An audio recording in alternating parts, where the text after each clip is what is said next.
down to the right, go. Sergeant Robert Smith has just risked his life to rescue 3 American soldiers from a base overrun with insurgents. Smitty, give a report to him. Pulse oxygen at about 85.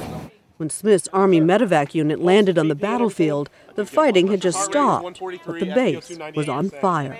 Back up. They're only designed to take 2 critical at one time, and I just gave them 3. So it's a madhouse in there. Sergeant Smith's job is to retrieve the wounded from the battlefield and keep them alive long enough to make it to a field hospital like this one. Now I need to go out here and reset my equipment. So, mission complete. Smith and his teammates wait on a small base in northern Afghanistan for the next call to come, and the next. Usually they fly twice a day, often at night. All right, where are we at? It's among the most dangerous assignments in the U.S. Army. That'll be a right turn. On this night, the medics have made room for ABC reporter Karen Russo, who, alone with her camera, is documenting their work here.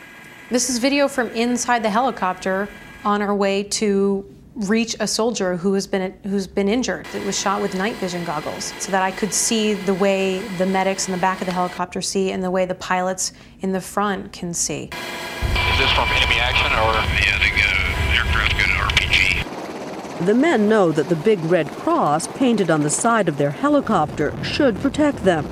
Instead, in Afghanistan, it has made them a target. Military helicopters have weapons to defend themselves, but because of the Geneva Convention, Medevac helicopters are not allowed to have any weapons to defend themselves. So when they go into these landing zones or when they go into the field to rescue a soldier, they are completely vulnerable to attack.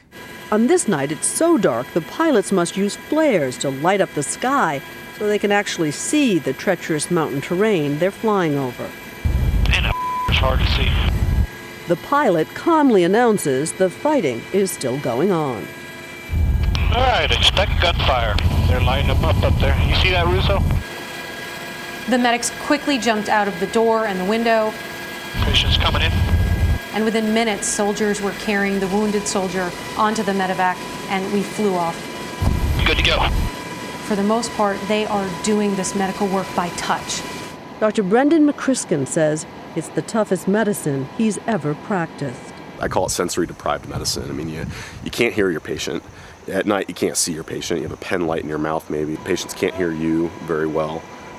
It is difficult to feel, a pulse, for example, when the helicopter's vibrating and, the helicopter may be banking side to side. Yeah, they're probably going to amputee.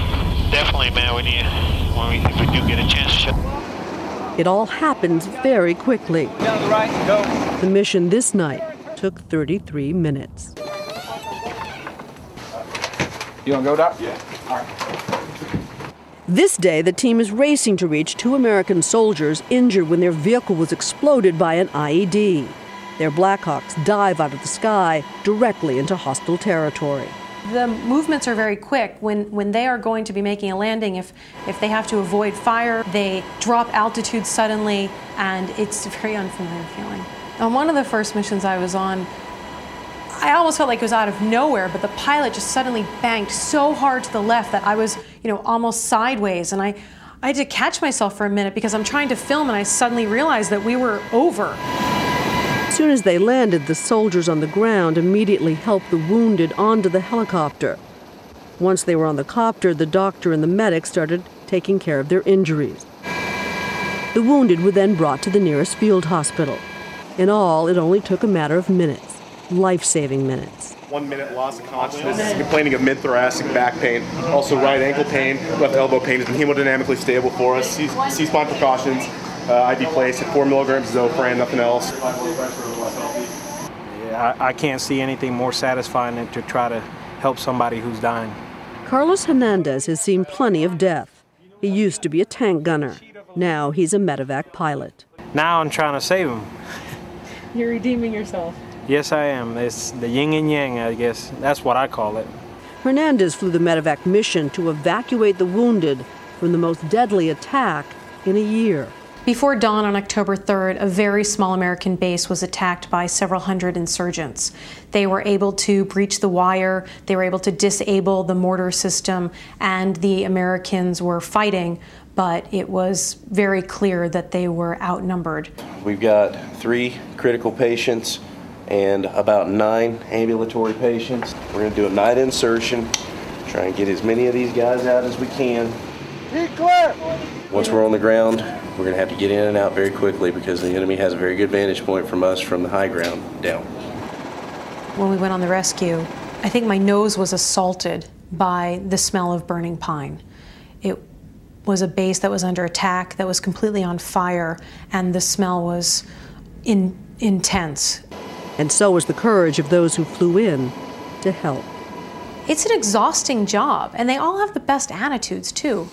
The second they get that call, they are focused and they are sprinting to the helicopter to make sure they can take off as quickly as possible. I am now out of this area, but they're going to be there another 12, possibly 15 months, and they're doing it every single day.